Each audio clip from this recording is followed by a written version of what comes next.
Dans cette première phase, on va réunir les conditions nécessaires pour qu'un changement puisse s'opérer. On va en quelque sorte labourer la terre, avec trois objectifs. Le premier, stabiliser le participant, c'est-à-dire lui apporter un minimum de calme mental, de détente corporelle et un sentiment de sécurité. Changer, c'est explorer, c'est découvrir, et je ne peux pas explorer si je suis dans la peur. Deuxième objectif, travailler sur les éventuelles résistances au changement. D'abord les identifier, bien sûr. Qu'est-ce que c'est qu'une résistance au changement? Eh bien, ça peut être tout simplement une peur globale d'un changement parce que je ne sais pas ce que je vais trouver. Et c'est aussi assez souvent la peur de perdre des bénéfices inconscients que m'apportent aujourd'hui mes symptômes. Par exemple, le fait que mes symptômes actuels, inconsciemment, sont une façon pour moi de punir quelqu'un qui m'aurait fait du mal. Ça n'est qu'un exemple. Donc il faut absolument identifier ces éventuelles résistances au changement, y prendre le temps nécessaire parce que dans le cas contraire, ça va constituer un verrou qui va faire achoper toute la suite et toute autre forme d'ailleurs de thérapie. Troisième objectif dans cette première phase, déconditionner, c'est-à-dire défaire ces automatismes neurobiologiques qu'on a évoqués tout à l'heure et qui font que, placé dans une situation X, eh bien, surviennent en moi de façon totalement automatique et incontrôlable des réactions sensorielles, émotionnelles et éventuellement un comportement problématique.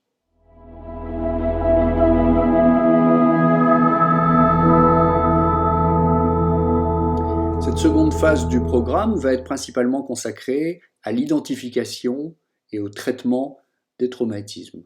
On a vu que ces traumatismes étaient souvent à l'origine des failles qui vont être exploitées par le manipulateur pour installer progressivement son emprise.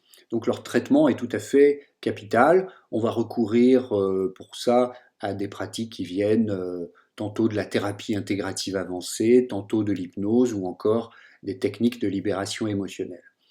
Deuxième objectif de cette phase, modifier l'énergie de la personne, récupérer de l'énergie qui a été bloquée sous l'effet de mes traumatismes ou des diverses difficultés de ma vie. Cette énergie dans le corps, j'en ai besoin pour la mettre au service du changement.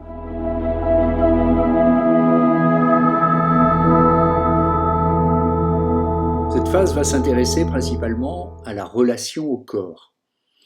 Les difficultés que j'ai connues récemment dans ma relation avec un manipulateur ou dans ma relation avec une personne respectueuse, mais alors que j'étais victime d'une certaine dépendance affective, eh bien tous ces événements et les événements du passé, les traumatismes du passé, ont pu perturber cette relation que j'entretiens avec mon corps.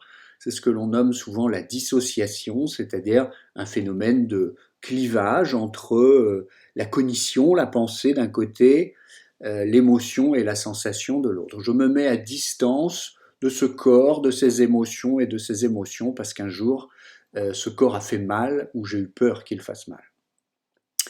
Maintenant qu'on a traité les traumatismes, les conditions sont réunies pour un renforcement de l'unité entre la cognition et l'émotion, entre le corps et l'esprit. Mais pour autant, il faut accompagner ce mouvement parce que cette relation a parfois bénéficié de plusieurs décennies pour se renforcer. On me demande souvent en quoi cette relation que j'entretiens avec mon corps est si importante. Eh bien, prenons quelques instants pour évoquer l'importance de cette relation au corps. Tout d'abord, c'est mon corps qui m'indique quel est mon état interne, quelles sont mes émotions. La communication avec les autres, ma capacité à identifier, à m'intéresser, à ressentir les émotions ressenties par les autres, dépend de ma relation avec mon corps. Je ne peux pas comprendre chez l'autre une émotion que je n'entends pas et que je ne comprends pas chez moi-même. Communication donc, mais aussi c'est ce corps bien évidemment qui me donne du plaisir, ou s'il n'y en a jamais, ou pas beaucoup, parce que mes sensations et émotions sont en quelque sorte anesthésiées, eh bien ça va déboucher sur une grande frustration. Le corps me fait savoir aussi quelles sont mes limites. Lorsque je mange, lorsque je fais du sport ou lorsque je travaille. Si je ne suis pas dans mon corps, je ne vais pas entendre les signaux qui m'indiquent qu'il est temps d'arrêter de travailler. Je ne vais pas ressentir ces signaux d'alerte que m'envoie mon corps et je peux travailler jusqu'à l'épuisement, jusqu'au burn-out par exemple. Et enfin, c'est un peu plus subtil, mais c'est tout aussi important, mon corps me fait ressentir quels sont mes vrais désirs. Qu'est-ce qui est bon et qu'est-ce qui est mauvais pour moi? Quand je vais dans telle direction, eh bien, je ressens que cette activité, cette relation, ce travail est fait pour moi. Comment le sais-je? Eh bien, parce que quand je vais dans cette direction, je me sens bien. Ça n'est pas intellectuel, c'est un ressenti. Et quand je vais dans cette direction, je sens que ça n'est pas fait pour moi parce que, comme on le dit souvent, je ne le sens pas. Maintenant, qu'est-ce qui se passe si je ne sens pas grand-chose ou voire pas du tout parce que je suis justement dissocié loin de mon corps? Eh bien, je ne ressens pas dans mon corps mes vrais désirs et donc je ne sais pas très bien finalement qui je suis parce que c'est l'ensemble de mes désirs qui finalement me permet de dire qui je suis. Donc ça va poser des problèmes en termes d'identité. Mon identité va être floue parce que je suis dissocié, je suis loin de mon corps. Et pour clore cette phase 3, on va s'intéresser aux croyances limitantes que l'on va repérer au travers de questionnaires, traiter bien sûr ces croyances limitantes, principalement pour ce qui nous concerne à l'aide de la thérapie intégrative avancée, et enfin, s'il y a lieu, développer des qualités positives faisant encore défaut, telles que la confiance par exemple. Il est important de noter que ce travail d'installation de qualités positives n'est possible, ne va produire des effets notables qu'à partir du moment où on aura préalablement traité les croyances limitantes, les éventuels automatismes neurobiologiques et surtout les traumatismes qui sont à la racine de tout ça.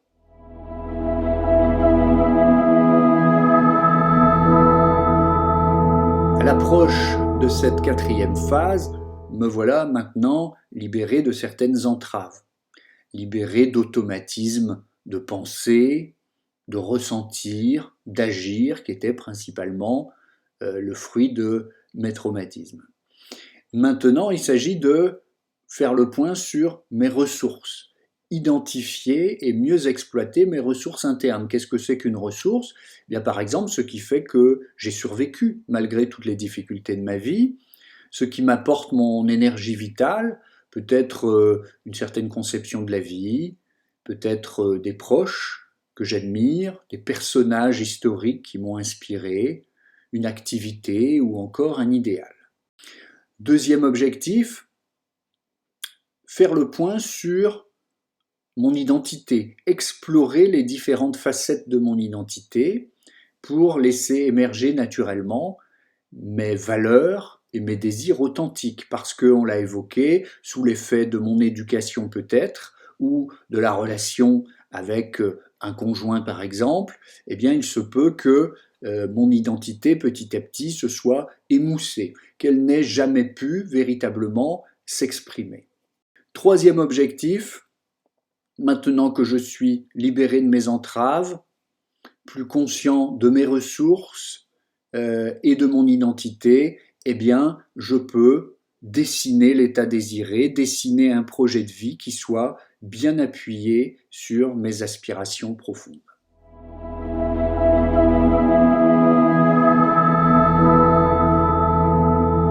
Cette cinquième et dernière phase du programme Phoenix est la phase de maintien. C'est sans doute la grande oubliée d'ailleurs de la plupart des approches thérapeutiques. Le musicien virtuose, même si on peut supposer qu'à la base il était très talentueux, ne va pas conserver longtemps son niveau s'il ne pratique pas régulièrement. Donc on va s'efforcer dans cette phase d'enseigner aux participants des pratiques qui vont lui permettre de maintenir et même de développer au long cours sa santé et son équilibre émotionnel.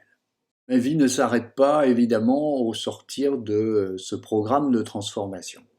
De quoi ai-je besoin maintenant? Eh bien, sans doute de devenir en quelque sorte mon autothérapeute. Donc nous allons transmettre à nos stagiaires la boîte à outils de l'autothérapeute.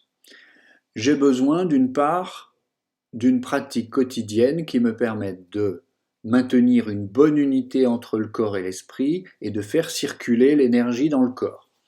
On va donc aller chercher une pratique provenant de la psychologie énergétique, très intégrative. Deuxième outil dans cette boîte, l'outil qui doit me permettre de faire face aux situations difficiles de la vie. Lorsque je vis des expériences douloureuses, je dois maintenant savoir ce que je peux faire pour transformer. Donc on va apprendre aux stagiaires une pratique, là encore issue de la psychologie énergétique, vraisemblablement des techniques de libération émotionnelle. Et enfin, dernier outil dans cette boîte, un outil visant à développer mon intuition. Il s'agit maintenant de me doter de cette boussole interne qui va me permettre de mieux ressentir ce qui est bon pour moi et ce qui est mauvais pour moi.